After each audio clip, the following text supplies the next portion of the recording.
Louvado seja o nosso Deus, aí a nossa cantora abençoada. Assim como nós temos uma cantora, nós temos também um pregador abençoado aqui da Porta da Graça. E eu creio que essa festa está linda, está bonita, mas eu creio que mais bonito vai ficar.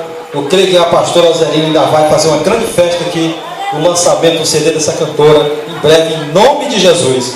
Louvado seja o nosso Senhor Jesus Cristo. Vamos receber o nosso pregador oficial da casa, Simãozinho, com a sua oportunidade. É o nosso pregador da casa. Receba o servo de Deus, na alegria do Espírito Santo, batendo palma e dando glória para o Senhor Jesus. Glória a Deus. Santo e exaltado o nome do Senhor. Saúde a todos com a paz do Senhor, amém? Amém. Mais alto, amém? Amém.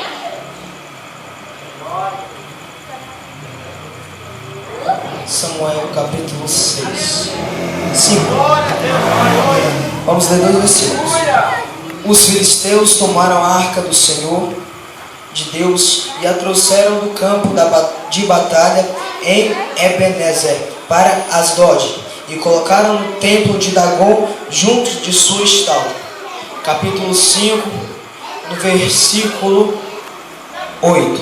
Então convocaram uma reunião com os governantes das 5 cidades dos filisteus e lhes perguntaram: o que faremos com a arca do Deus de Israel? Eles responderam: leve a arca de Deus para Gate. Então os filisteus levaram para lá. Mas quando a arca chegou lá, o Senhor começou a castigar a população daquela cidade. Ele feriu o povo daquela cidade. Jovens e velhos começaram uma epidemia de tumores e o povo ficou em completo desespero. Amém? Amém?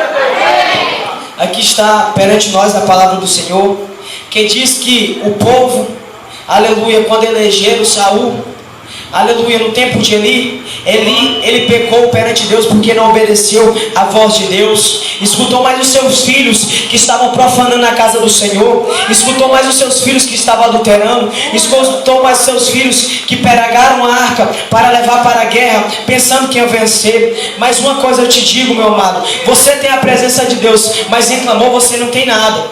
Você é santuário de Deus, Deus habita em você, mas sem clamar ao Senhor, você não vence essa batalha. Você não derruba esse gigante, você não passa por essa prova, você não derruba as muralhas de Jericó, para Deus te abençoar.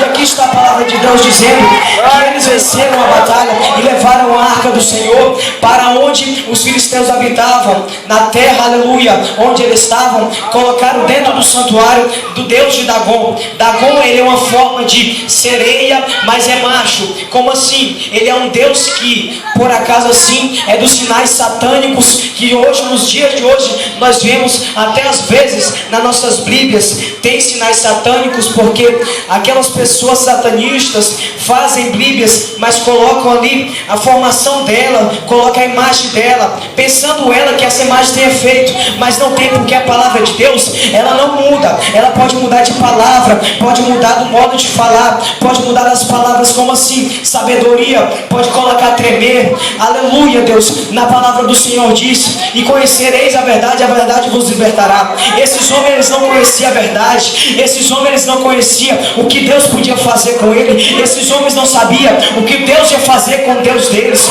Aí eles pegaram, colocaram a arca naquele lugar e começaram a fazer uma festa, dizendo que o Deus dele ia matar, ia quebrar e esculhambar a nossa arca da aliança. A arca da aliança na Bíblia Sagrada significa o reconcílio, significa a aliança que Deus fez conosco, o povo de Israel, tirado do Egito para o Senhor, que deu-nos vida em abundância e nos tirou da terra de lá. Você pode dar amém por isso? Você pode dar glória a Deus? Então, meu amado, naquele momento o Senhor se irou, porque eles fizeram uma festa. Ah, o nosso Deus vai ganhar, bora fazer uma festa, se beber de vinho, porque naquele tempo Dagon, ele era adorado. Como assim? Eles beberam, eles faziam coisas abomináveis perante os olhos do Senhor, e Deus se irou. Deus pegou Dagon, quebrou as suas mãos e colocou no chão em formação de prostração. Eles escutaram um barulho, aí eles pegaram e correram. Olha, Dagon matou o Deus de Israel. Chegaram lá, viram Dagon prostrado perante o teu Deus, viram Dagon prostrado perante a presença e a face do Senhor. Então eles pegaram, colaram de novo a mão dele, saíram para festejar de novo. Agora dessa vez Dagon vai pegar ele. Dagon vai pegar ele. Ele estava errado, porque eles escutaram um barulho muito feio, uma zoada de pedra quebrando, coisas batendo. Aí eles foram olhar, olha, Dagon pegou ele. Eles tiraram, porque o Senhor quebrou as suas pernas, quebrou a sua cauda, quebrou sua mão, colocou o rosto dele no pó, a testa no pó, e começaram, aleluia, a tirar, porque Deus era maior que ele.